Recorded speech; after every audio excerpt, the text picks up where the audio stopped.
Hi, my name is Kim Vermark. I am the author of the book series, The Chronicles of Nadine. And today I'm going to be sharing a bit with you from my book, The Last of the Silver Wings, particularly about a certain character. His name is Judas. He is a tax collector. And yes, in the medieval times, tax collectors always had a reputation. They didn't have any kinds of means to be able to check up on them and see they were doing the right thing or the wrong thing. So I'm a mean guy.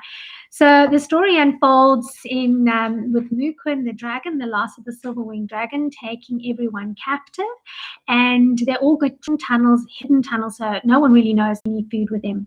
There was one girl that was in the process of feeding her brother when she heard the commotion outside. And so she grabbed a bag of biscuits and a bag of dried meat, which is what we would call in South Africa biltong. And her father has suggested that they share it amongst the villagers that are in the tunnels, but they have, because they've got so limited resources, they've actually chosen to share most of the provisions with people that have got children as a way of caring for them. So in this particular section, we have not coping very well with his situation. So we're going to take off from here. The villagers had been trapped in the tunnels for days. The gnawing hunger in Judas's belly consumed his mind. He had watched how the mothers had daily fed their loathsome children tiny slithers of the dried meat that the girl had divided amongst them. He swallowed hard to fight against the rising nausea. If he could just find something to eat. How much longer would they have to be in this miserable hole for? The children of the three so-called villagers of this pathetic pack seemed none the worse for wear in his mind. The fact that the men amplified by his hunger, as his body began to turn on itself, first harvesting what fat he had, and then beginning to eat at his muscles. He had taken to picking at a scab from his ankle, from a cut that had occurred when he had first fallen into the pit. The wound, although small to start with, had begun to fester. The villagers squatted in their allocated waste spots. He had tried to relieve himself only when the rest of the villagers were asleep, but always one of those three were watching. If I could but create a small chink in their armor, then I could find a way to open. His eyes narrowed as he looked for a way. Then he spotted the wine merchant. Known for drinking away the profits, the wine merchant was always short of taxes. He had only managed to escape the debtor's prison by offering the tax collector a constant supply of free wine. The wine merchant had suffered first, as his supply of wine had suddenly been cut off. His body had been racked by the shadows of a man wrestling with demons. Judas began to sow little seeds of discontent into the wine merchant's already tormented mind. "Brother," Judas said slyly as he settled down next to the wine merchant. He used the Christian reserved for those who wished to spread the teachings of the loving Christ. "You and I suffer together," he said. I have a bit of childlike interruption in the background. The wine merchant moved his pounding head to face Judas. Pressing his hands against his throbbing temples, he nodded slowly as if every movement caused unbearable pain. "Yet these men, these three, what have they done for us?" he asked. "Self-preserving," he sneered. "They even presume to tell us where to squat. Now we must live in this rotting stinkhole." He spat out the last words to demonstrate his disgust.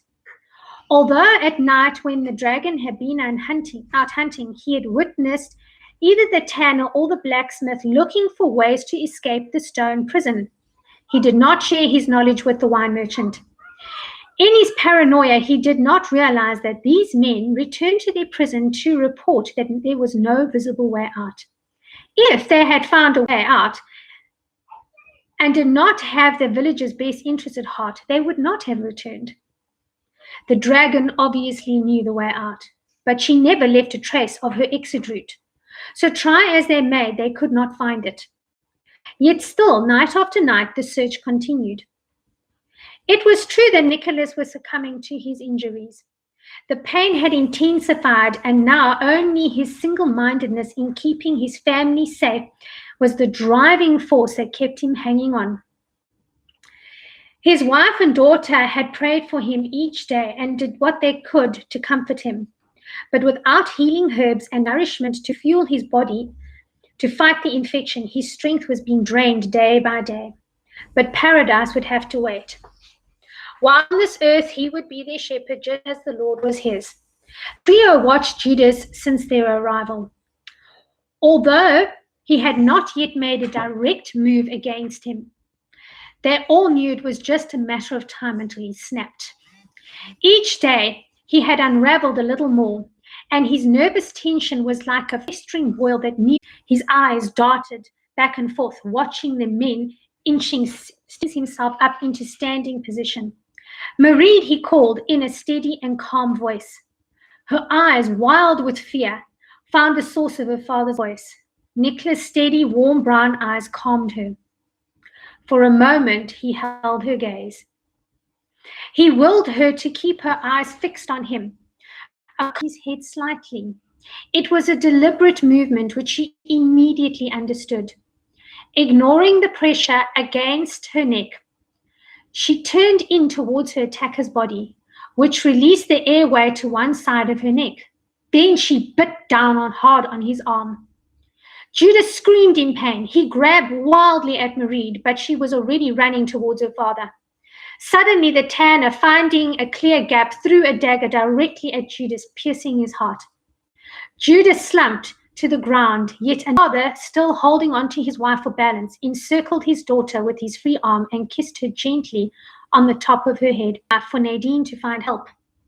There were many dangers along the path to Holly Hill Cave. Few dared to travel the path alone.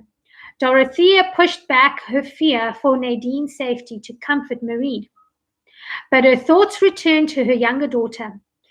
It was so great a burden for Nadine. She knew her daughter had a determined spirit, but would it be enough to save them?